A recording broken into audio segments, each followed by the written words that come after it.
به گل قصه کند نازکی روی تو را، که به هر گل برسم ندهد بوی تو را.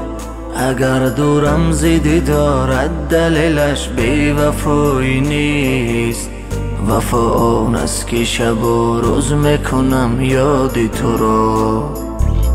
گل به گل قصه کند نازکی روی تو را، که به هر گل برسم ندهد بوی تو را.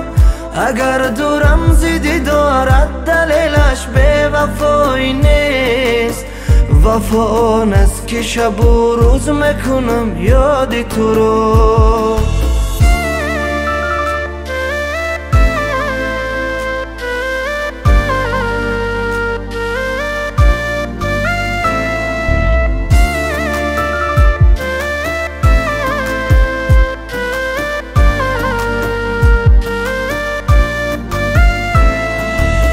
من مستم و این مستی من مستی می نیست، چون یاد جمال تو کنم از شوم من همان عاشق دل بسته به چشمان تویم.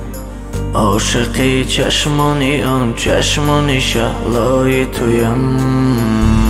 من مستم و این مستی من مستی می نیست، چون یاد جمال تو کنم از شوم من همان عاشق دل بسته به چشمان تویم.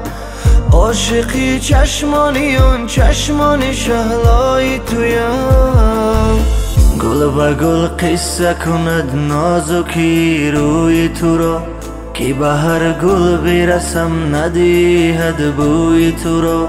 اگر دورم ز دیدارت دلیلش بی وفایی نیست، وفا آن است که شب و روز میکنم یاد تو را.